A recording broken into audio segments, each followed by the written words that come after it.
to Sugar Coated. I'm your host, Adrienne Garland, the CEO and founder of She Leads Media. For far too long, women have been conditioned to sugarcoat their words, their actions, and the way they show up in the world, and to conform to certain cultural norms and ideals.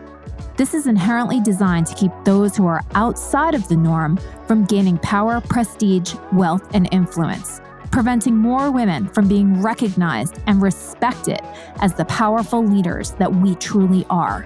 Join me each week as we dive into raw conversations with remarkable, uncompromising, and inspirational women that will encourage you to strip away your sugarcoating and move boldly in the direction of your magnificent dreams. Hi, everybody, and welcome to Sugar Coated. I'm your host, Adrienne Garland, and I am so excited to introduce my very good friend that I've known for a long time now, Miss Bob Gallagher of Mahalo Massage, New York City. Welcome to Sugar Coated, Bob. Thank you, Adrienne. Such a pleasure to be here. Oh my goodness. Like I'm so excited. We gab all the time, and it's just like, oh my God, we gab all the time. And how many years ago was it like, Adrienne, we should be recording these? Yeah. And here we are, finally, we're recording one. Yeah. And I definitely remember us recording a test. Yeah. A test recording. I think it was maybe before I started Sugar Coated or in the midst of it. But this is the official, live show. And I'm so excited to have you on the show because I think more than anyone, you understand this concept of not sugarcoating conversation, right? Especially when it comes to women entrepreneurs. I don't have time or energy for bullshit. I might have a lot of my own bullshit, but like my life's path is to wade through the bullshit and like shed it. Yeah. Shit it. I'm trying to shit the bullshit. Shit the bullshit right out of you. Listen, that is a good title for a book. Shit the bullshit. I love it. Oh my God. You heard it here first. You heard it here first. So for those of my audience that do not know you, why don't you just take a moment or so and just let everybody know a little bit about who you are and what you do, and then we can get into everything. Yeah. Okay. Oh man, like on the spot, it's like, well, I have ADHD. Yeah. I'm really ambitious. No, I'm a badass. I'm a mom. So I am a human being. I'm a woman just making it happen. I am an entrepreneur. I went into private practice, a massage practice privately. I don't know, 13 years ago now. And then I expanded into a small business 9 years ago. And I love working with people. And so much so that at some point I was like, I need to start a podcast. And now I also have a podcast called Bank the Fire that is currently on hiatus. And I got to say, I actually owe my podcast to you because you were talking about women in media, and you and I were having such fantastic conversations. And I was like, why do other people know about this? Because we forget, like we're such go-getters, and we just make things happen that we forget that not everyone is aware that they can just make things happen. Yeah. Yeah. So yeah, that's, I think that's it. Yeah. Okay. So I think this is how all of our conversations start. So you throw that softball out there, and then we start to go down a path. So I totally love this discussion topic about the fact that we literally can make anything happen, right? It's all reality. It's all what we believe is our reality and what we're capable of. And we are the ones that decide to make things happen. Right. Right? It's really a choice. It's perspective, right? It's a choice. And I think what has happened, generally speaking, to women and others is that society has conditioned us to believe that we need to follow a certain path or, go down a certain road in order to have what we want or be successful, whatever that means to us. And P.S., we don't need to follow these rules. We don't. Yeah. And in fact, the people that don't are the ones that are getting it done. Right. I was listening. I finally picked up You Are a Badass by Sincero, S-I-N. Yeah, Jen Sincero. Yeah. Sincero. Yeah. I'm listening to the audiobook. Sincero. So yeah. So I'm able, I was like, yeah. Anyway, like I would, yeah. Hi. And I was always put off by the title, but at some points it was, you hear all those stats about like the divide between political parties. And if you're on one side of the line, you refuse to learn about the other side of the line. And so you end up in your own echo chamber of knowledge. Yeah. And so knowing that, I was like, I'm poo-pooing this book because of the title. And let me listen to a sample of it. Let me check it out.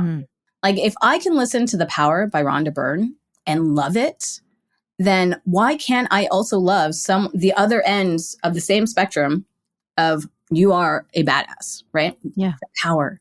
You Are a Badass. It's like, it's all saying the same thing, but different packaging. Like Tony Robbins has his own package. Deepak Chopra has his own package. Mid last century, Neville Goddard has his own package. All these people. Anyway, I listened to a sample of it and oh my God, it's so great. Yeah. She's pretty great. She actually is a badass. She is actually a badass. And it's like, it's only when not only when, but quite often it's when you're going through the muck of life and the same thing is just happening over and over and over again. And, this is going back to like, it's a choice to make things happen. It's really easy to say that. It's like, I choose XYZ. And it's like, is that wishful thinking? Yeah. And it's like, okay, maybe. Because for the last 6 years, for as long as we've known each other, I was like, I want to be able to grow my business. And like, why isn't it expanding? And like, oh my God, it's so hard to hire somebody like good. I don't want to manage people. And there were all these stories that I had that I didn't realize I had. And it's like, so now I've made the choice. I want my business to be bigger and it's not happening. So then it becomes an examination of what needs to change.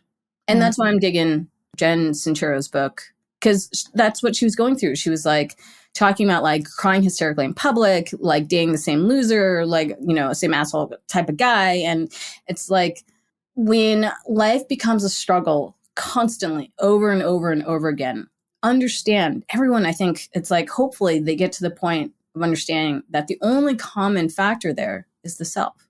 Yeah. And if you want anything to change, it's going to be the self, attracting what you reflect. It's like, you want this, but this is what you're getting. Understand that, like, and you're allowing that thing that you don't actually want into your life.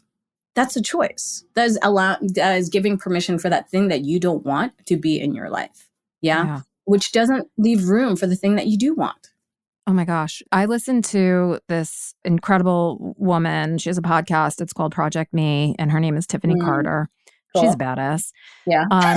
But she talks about things in a really raw and wonderful way. But she talks about how, on this theme, that she's no longer available for certain things.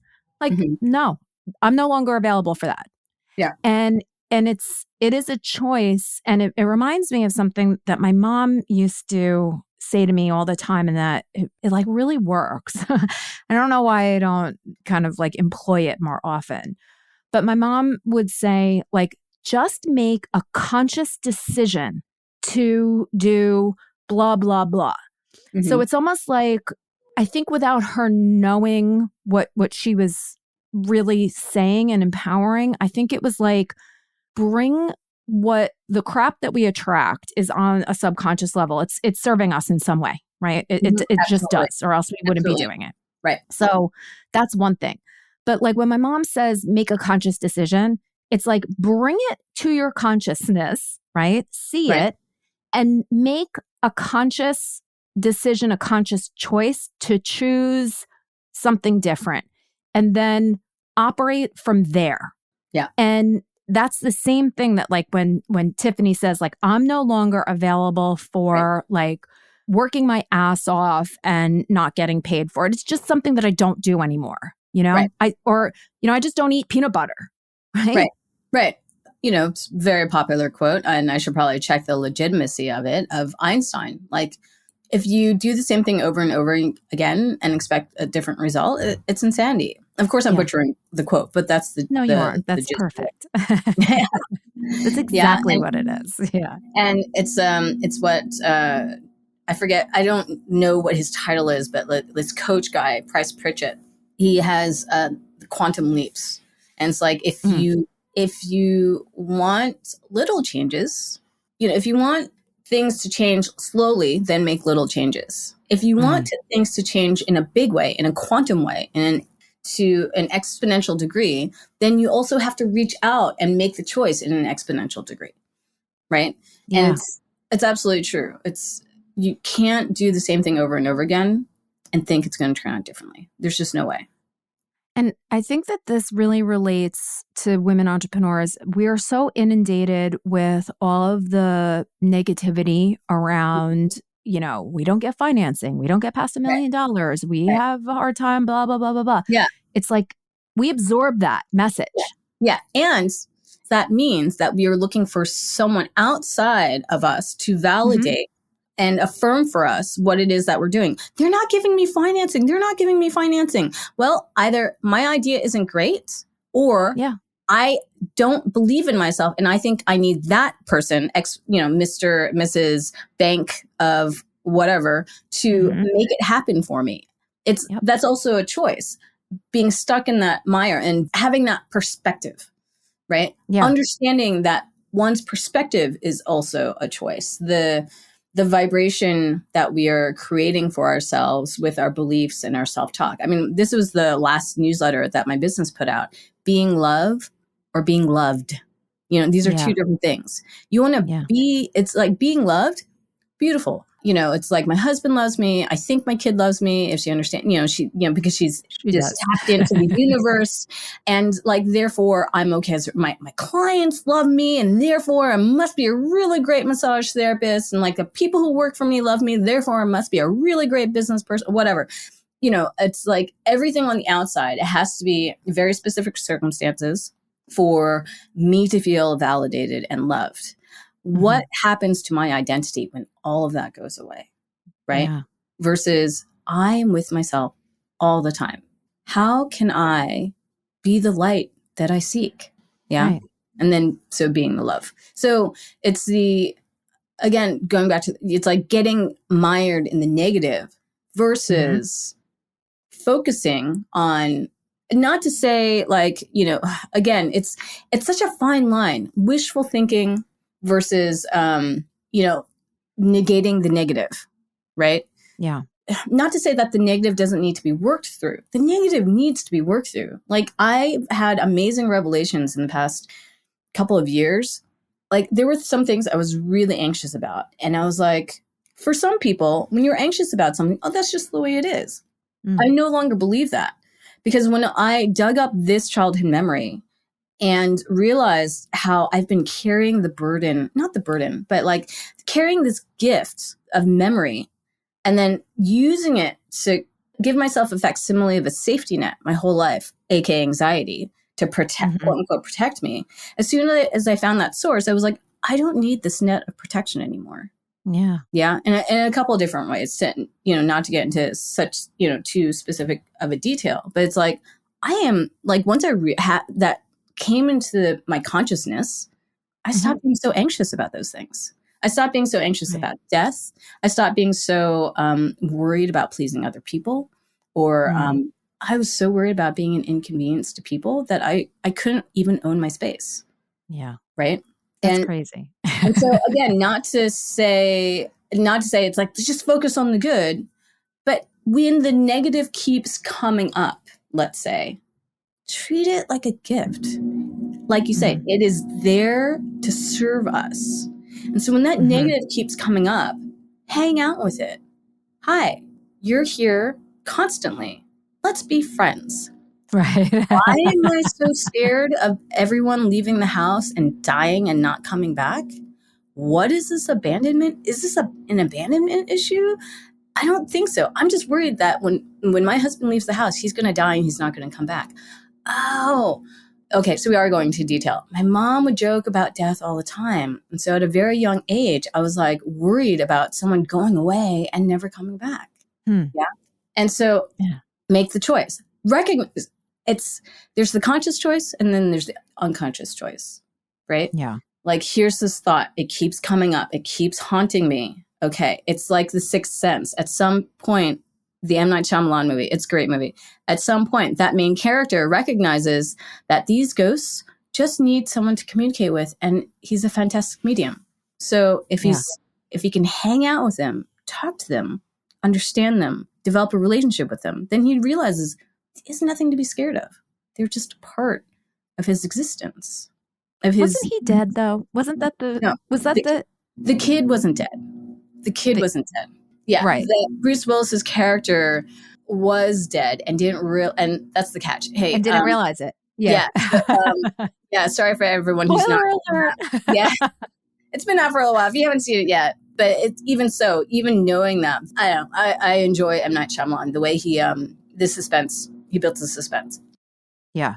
Right. It's the unexpected.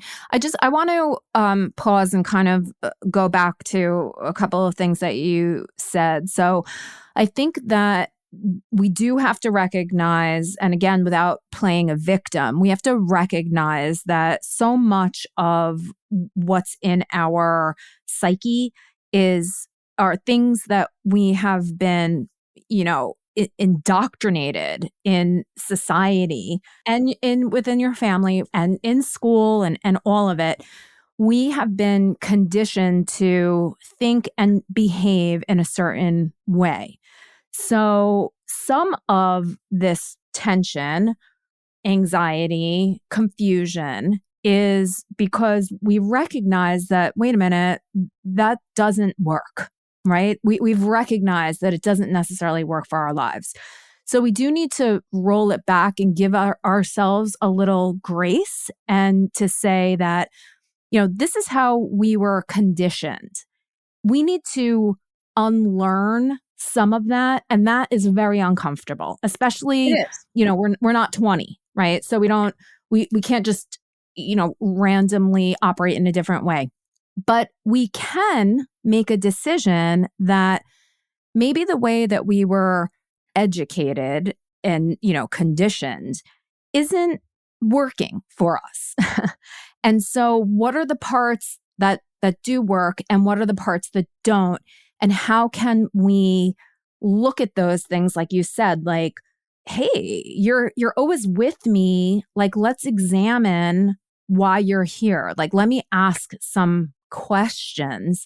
And if you can't do that on your own, which it is very difficult, there's absolutely no shame in getting someone to help you work through that, whether that's a friend or a therapist or a coach or whatever, because that's another thing that we were conditioned. Like, we got to figure it out on our own. And if we don't, we're weak. Yeah, it absolutely is possible to get.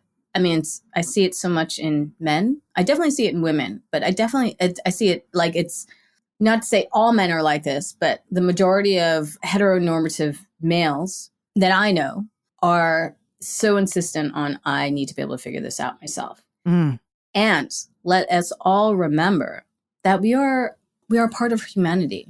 Yeah. Right? Have been able to survive because of our relationships with each other. So why not call upon a friend? Why not call upon a therapist? Part of having that jewel that is currently encased in a rock or encased in mud, in my opinion, it's because we were not given safe space to be able to tap into the jewel that's in the middle. Yeah. No. And so because we didn't have that safe space, to your point, it feels like we need to be able to do this thing ourselves, figure it out ourselves.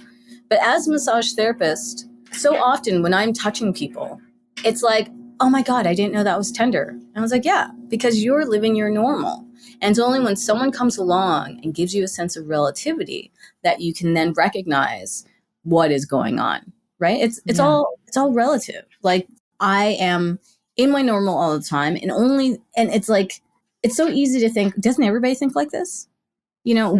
Whatever the thought pattern is. And it's just like, yeah, no, I am a unique snowflake. Better or worse, I'm a unique snowflake. And together, we create this beautiful snow landscape. But anyway.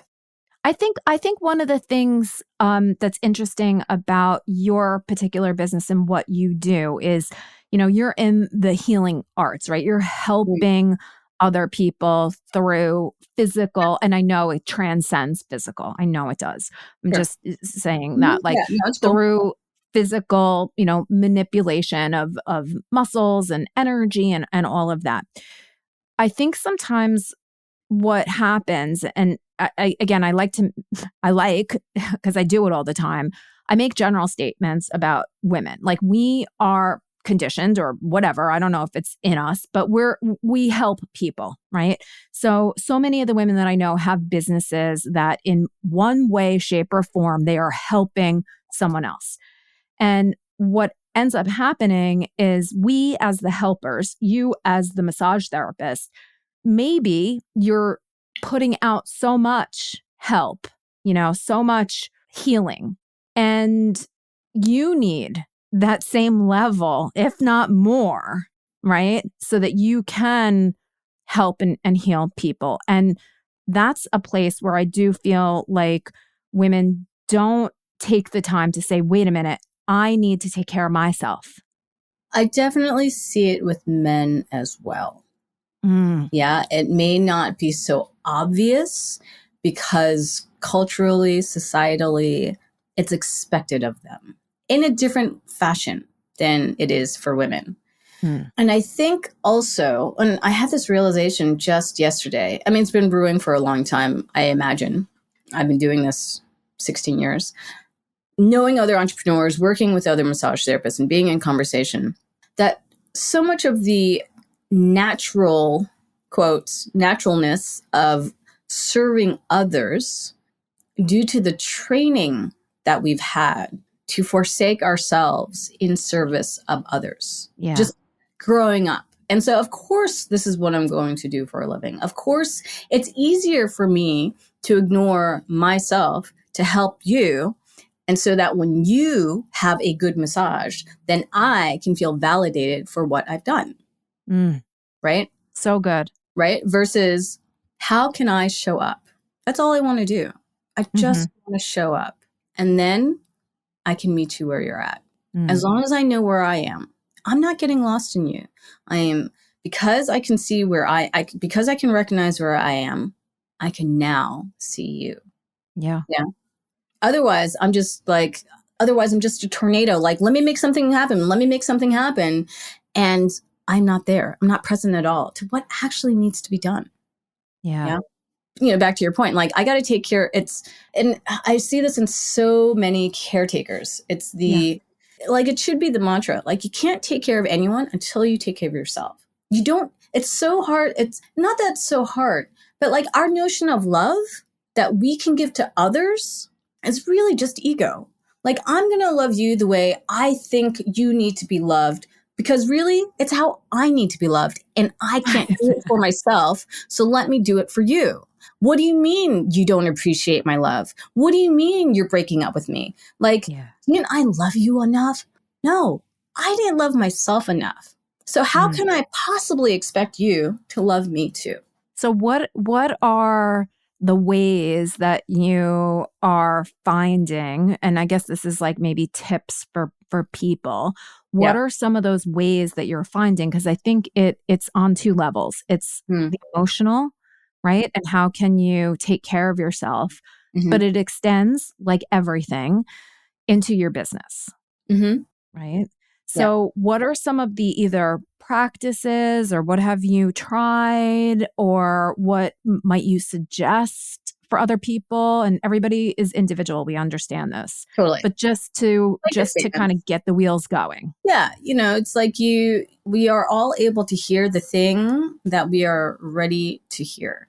Yeah. So I could say like 20 different things, but obviously the one that's going to resonate with you is going to land, right? So I need to remember that what I do is not life or death.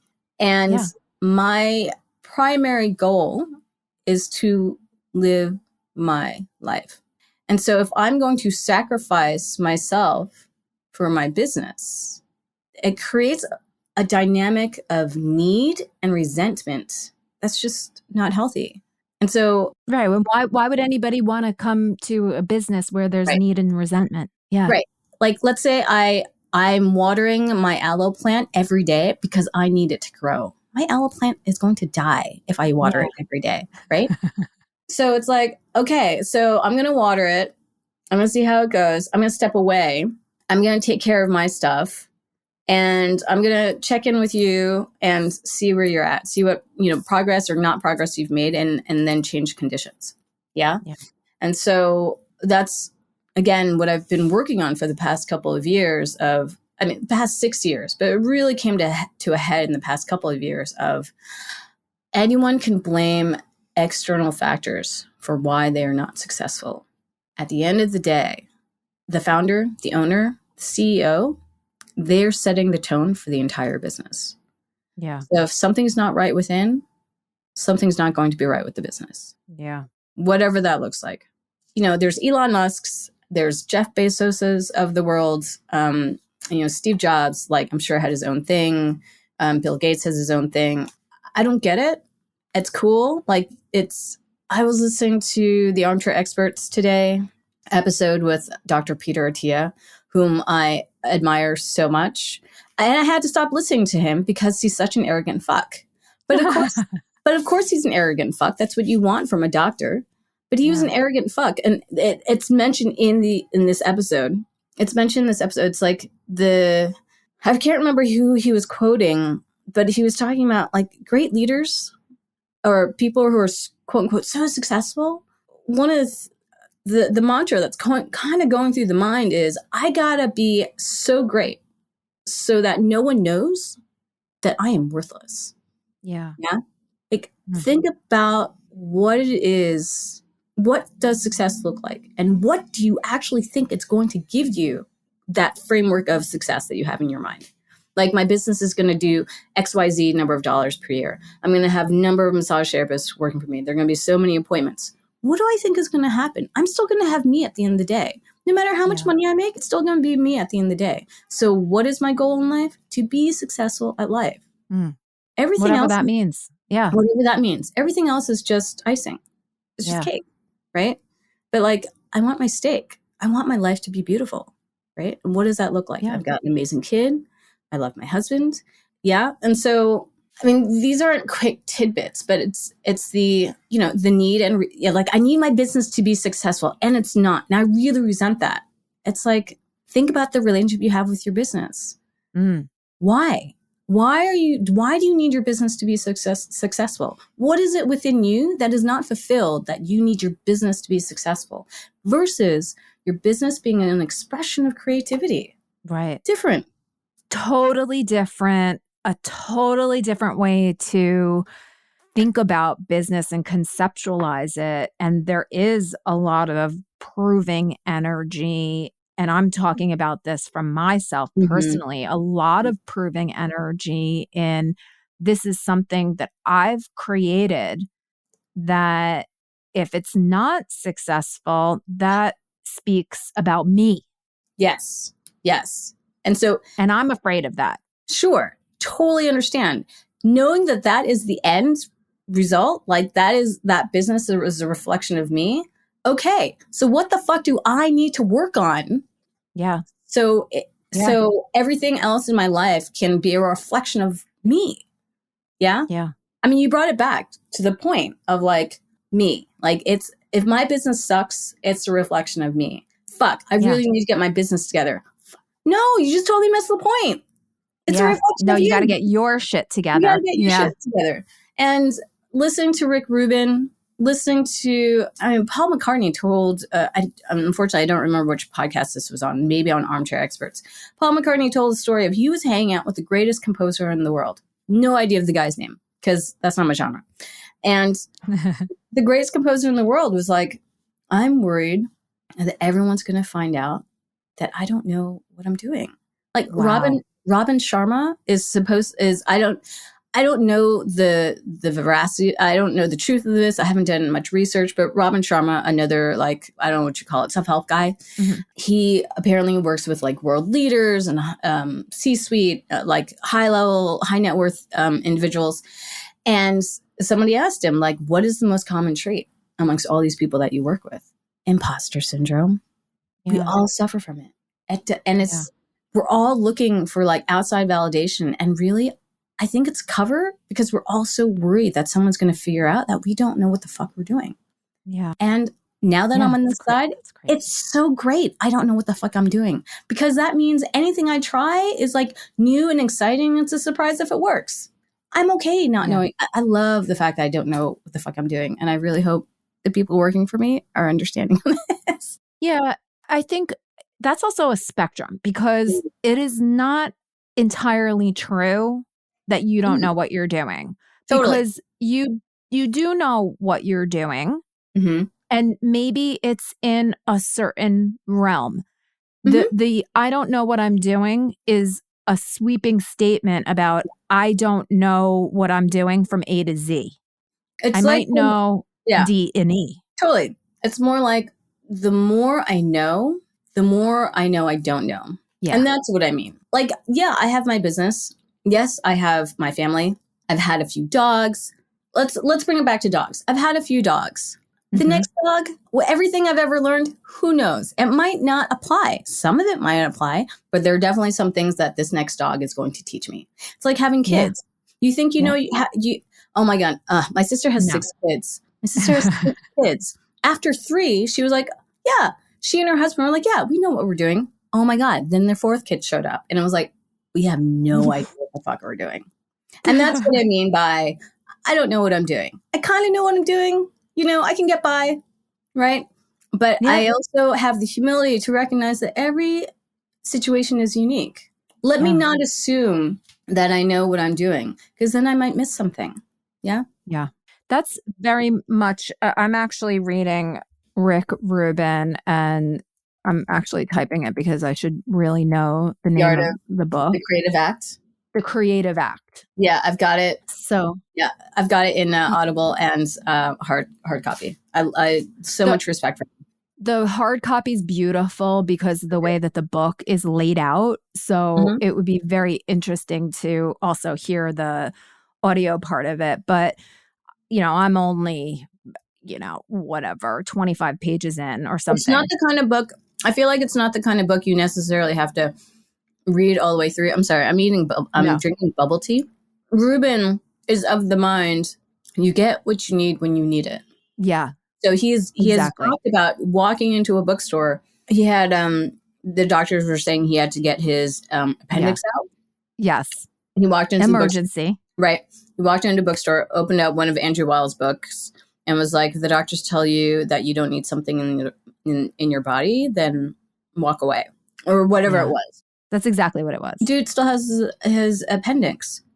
And thank God he does. Because like, because I'm a health person, everyone, I desire everyone to know this. We have an appendix. We don't have any accessory organs. This whole science thing of like, oh, we don't know what that organ does, so it must be an accessory. Not true. Our design is perfect. Anyway, the appendix is used in the digestive process.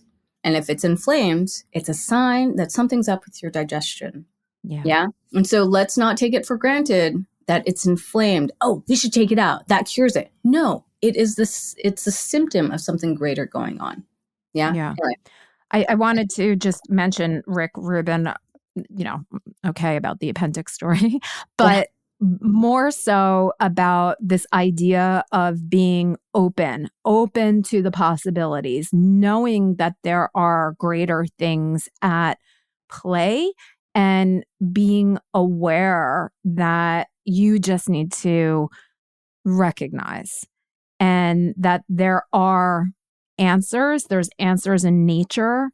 You know, there are alternatives. There is not just one way. It's very yoga-like. Art is a practice of observation. And this is something that if we can adopt that perspective and mindset, yes, in our business, we have, shit to do.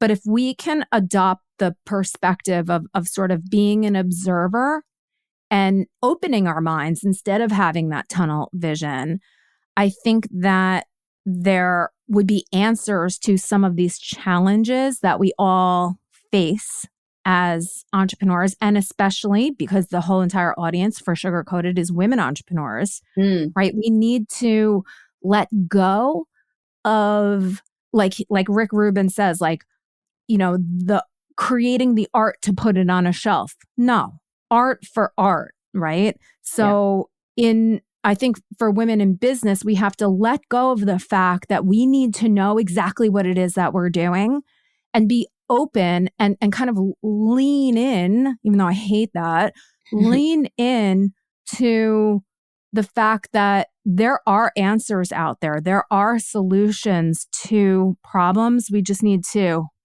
get rid of the veil, take off the blinders, and observe. Yeah, it's true. Be open to possibility. Recognize there is always a choice, which brings us back to the beginning. Yeah. It's a choice. Yeah. Recognizing that there's a choice. That's the first step. If you don't recognize that you have a choice, then you're going to be mired. When you recognize you have a choice, then the possibilities are endless. Yeah. And then that's the great effect. I think what we can also do, and maybe I'm speaking to myself, but we can also recognize that we need our business to be successful, right? We need a certain outcome.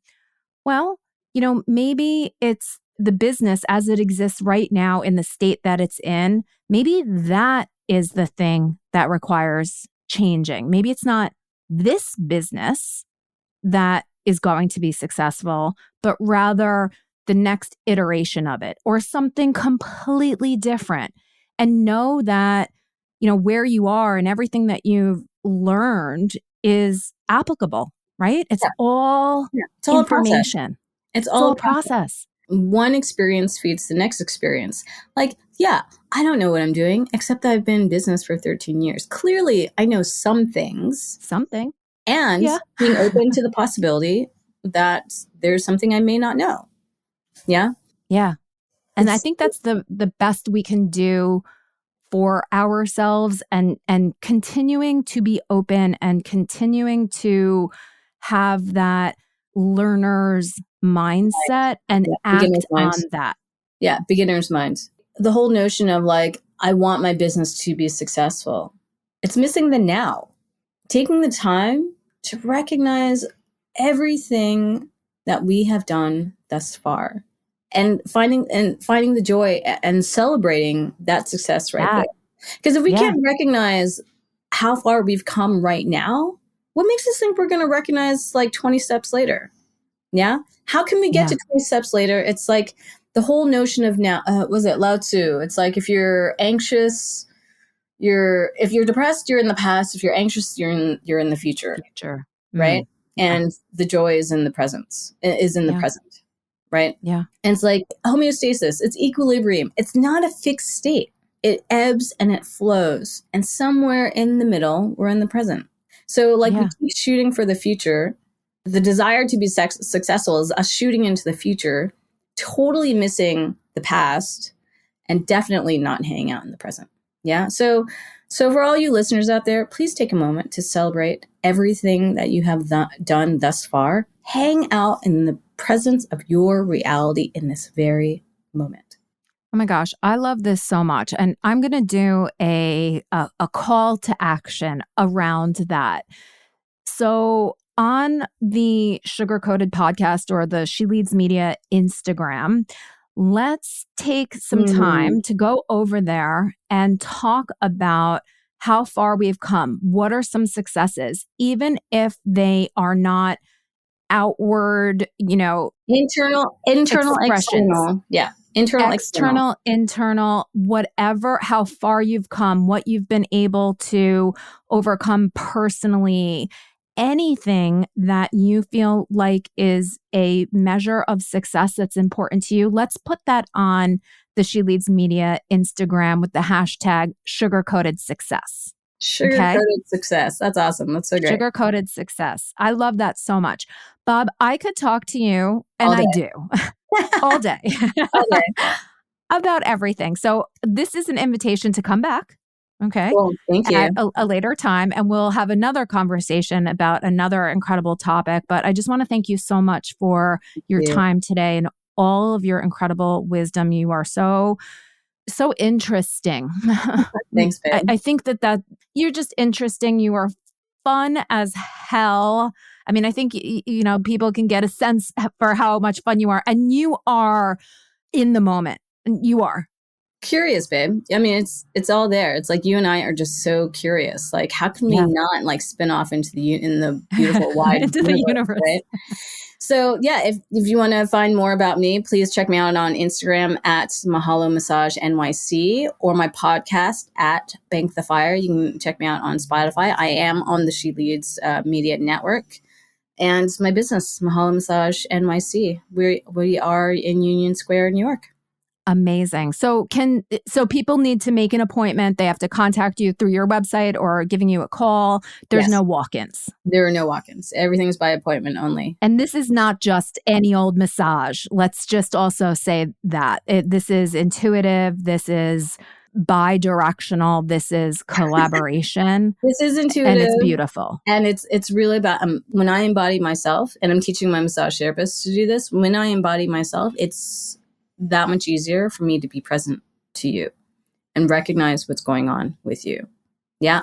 If I can hold space for myself, that practice of holding space for myself allows me to be able to hold space for you. Yeah. So everybody in the sugar-coated audience, if you're not in the New York City area, get on a goddamn plane, go to Union Square. Join us.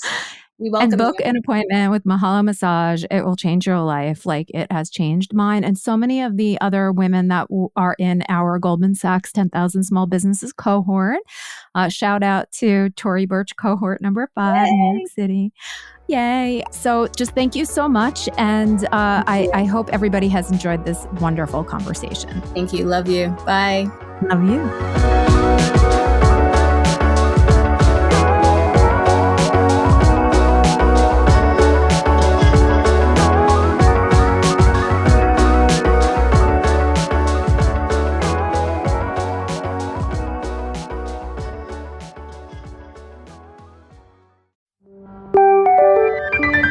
This is the She Leads Podcast Network.